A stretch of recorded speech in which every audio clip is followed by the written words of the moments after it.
Hello and welcome guys, RCSchim in the Hangar. This is a hot topic. The Runcam split FPV cam just came in the mail today.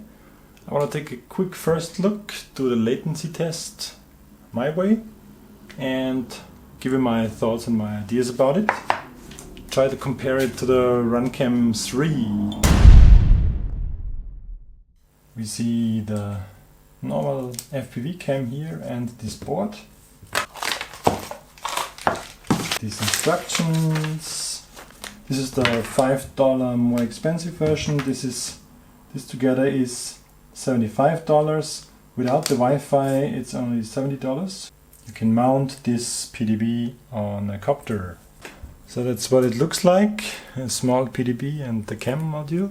The first thing that's cool about it, it's interchangeable lenses. So if you destroy your lens, it would be easily replaceable. Well, there's an infrared filter in the lens, so you gotta have lenses with infrared filtering to be used here. I have to take care of the sharpness. Bag of accessories. You get these nice multi-copter standoffs and two different mounting thingies. This looks like the adapter you need for installation in a regular sized copter. And the other one here can take advantage of it being so small. Okay, you will figure this out, how to mount it of course. Then you get the standard live out cable. So we have the 5V USB connector here. We also have the 3-wire plug here, where you have to take care to only use 5 volts, not wide voltage. They warned this because it's been so popular these days. They can use 5 to 36 volt in that case. So you also have a longer ribbon cable if you have the cam module further away from the board. So you have your 5 volts, ground and video. To change this on your normal quad, you maybe just have to unplug your old FPV cam and plug in the new here. But you gotta make sure that you used 5 volts. If you were on 12 or 14 volts, you have to change something. Maybe if your video transmitter puts out 5 volts, you can use that, like the immersions. They do this. As I said, you have a longer cable available if you need it. You have some mounting hardware here. Okay, it was quite easy to get this thing working. As I said, the immersion VTX, they have video ground and 5 volt out, which is the current this cam needs. I can also do my latency test here. But to be sure, I will use E4K in 120 frames and see what the latency is. Recorded with the... And here on this infinity line setup, you already see that we have a bit of latency because it adds up. So I'm just doing a few so I can take out an average of it, but it looked decent.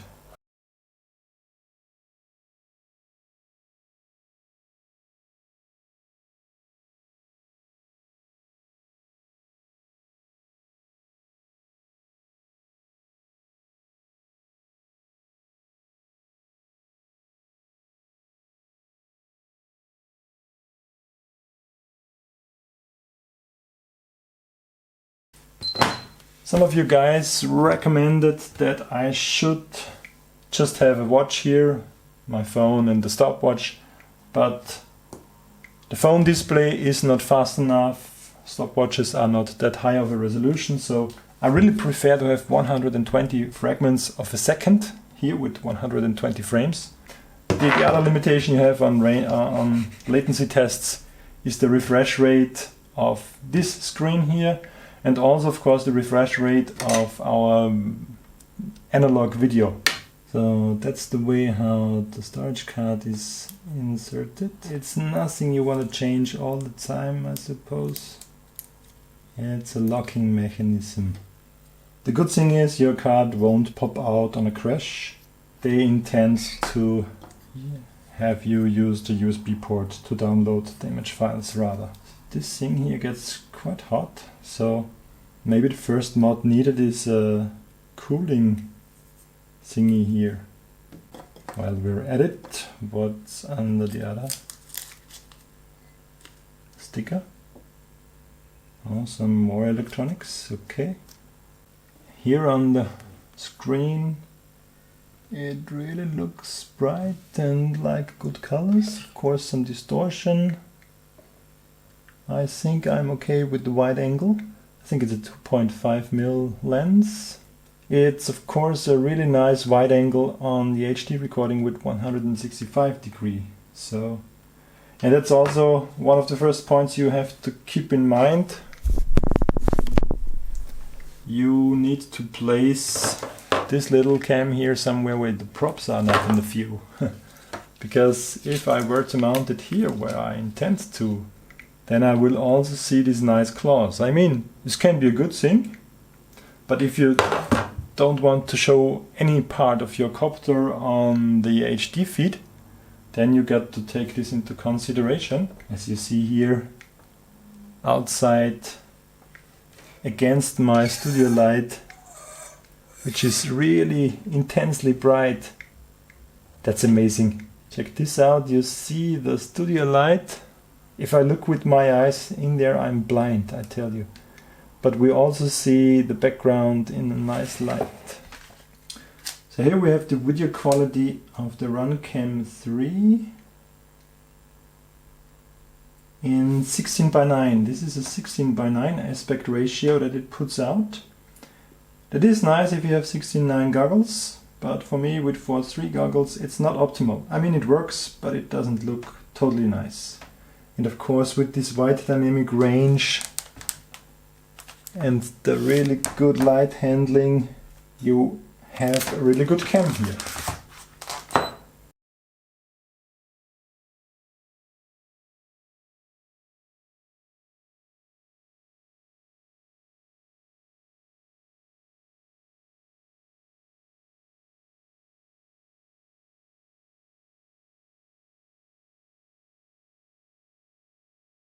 And if you long press the Wi-Fi button, as on the Runcam 3 model, you can enter the image settings.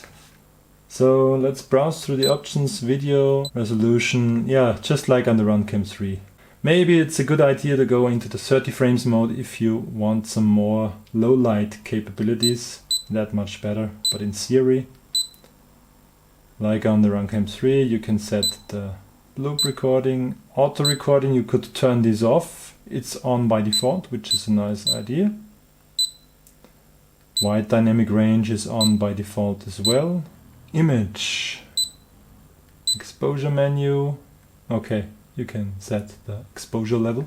Image flip, metering mode, send average to spot. I think we're good to leave this as it is. Okay, metering mode. Field of view, wide, medium or narrow. Okay, full screen and NTSC PAL, you can switch between those. Micro SD card. Feedback beep, auto power up. Power saving mode, system information, you see that I have version 1. And language, okay, it's English, Francais, German and some Chinese. I'll keep it in English. Okay, so that's a pretty basic but nice OSD, and you can use your standard cable with it, not the USB cable, which is nice. This is wide mode. Yeah, it's definitely more. So you can, by software, you can choose between narrow, medium and wide. And also, of course, with your lens, you can influence the field of view. So, okay, so there's a slight finding I have, guys. by touching it, and of course you shouldn't touch electronic boards with your fingers, but by touching it I somehow managed to lock the video. I mean, the video transmitter still transmits the live out, but you see I move around the cam and the image is frozen. So I hope this doesn't happen in mid-air. So holding both buttons down will shut it down, and then pressing the Wi-Fi button will turn it on again. So yeah, it is alive now. Yeah, it shouldn't freeze. Yeah, I shouldn't try to provoke a freeze by tapping around on this poor little board here. No, I think it's fine. But as I said, it does get really, it gets hot. With the two buttons here you can access the menu, so for me I don't see much need for this $5 expense here. Of course, maybe there are some features that you can only access with the Wi-Fi app. You gotta make sure once you install this on your mini quad that this USB cable is accessible, and you should also have access to the two buttons over here. The cam module here makes a really nice impression to me, like the Runcam Mini. Let's talk about the downsides. A lack of portability. If you install this, it's not so easy to move this between different quads or planes like the Runcam 3 for tiny quads, tiny powerful quads like this here. I mean, this quad was especially fun when it didn't have the additional weight of the Runcam 3 on it. The Runcam 3 from its form factor was the only cam I could place here. The longer Mobius styles are not so nice. With this thing here I can stay really low from the weight. I mean, this is 21 or 25 grams, I didn't measure. It's around the 20 gram mark. A normal FPV cam, what does it weigh? Like 5 or 10 grams. So you have to take this out of the equation. So you really get around 80 grams less of flying weight, and that's a lot for the small ones. And it's also a nice space option. So this would be the best application for the Runcam split. One thing though, as I saw on Albert Kim's review, shoutouts to Albert, you were so fast. You will have to take care not to get a lot of vibrations on this cam. And the thing with vibrations is, if you have a heavier cam, the vibrations have to move more mass. So heavier cams are not so prone to vibrations maybe. And this thing is really lightweight, so it will pick up vibrations maybe easier. So you see what I've done here. Because I had a lot of vibrations when I hard mounted this cam, I kind of soft mounted it in soft foam. I mean, it's not a really good installation for this. What this is, a Runcam Swift 2. But yeah, it worked. And it was really annoying for me even to fly with a wobbly, shaky image, because you never know if the quad shakes or the cam image alone. So just make sure not to have jello with this. So one other downside or missing feature that I really like a lot and that I used a lot lately is something that the new Runcam Eagle 2 here has, and almost all the FPV cams now have. You gotta have a voltage sensor on this. The only thing I really am curious about is the voltage of my main battery. It tells me when I have to land. And so I really need a voltage display if I don't have a separate OSD. This cam has no voltage display, so I have to come up with a solution for this, or just fly with a timer, which is not optimal. So yeah, I like the split. I will test it. Not sure yet on which craft. Maybe it will be a wing rather than a multicopter, because I lately fell in love with flying wings, which some of you guys might like to hear. Only a short off topic, I started flying with the S800 again, and it flew nice. And you see I followed Bruce's aerodynamic recommendations. Hi Bruce. Okay, enough off topic. Thanks for watching.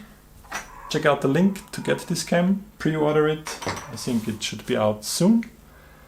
Thanks for watching, thanks for supporting. Please share my video. Really happy to discuss stuff with you in the comment section. Make the comment section a live place. In the end, some shoutouts. In the video I already talked about Albert Kim, who is a nice YouTuber, I think from Florida, no, from California. And Jeff Young, 7Demo7.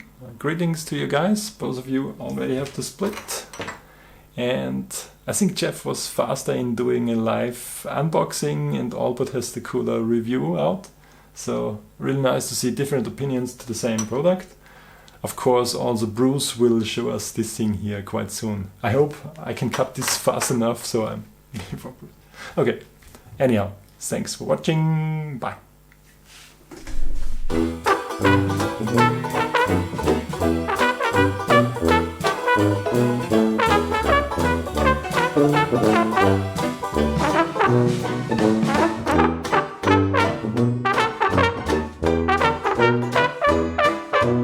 Thank you.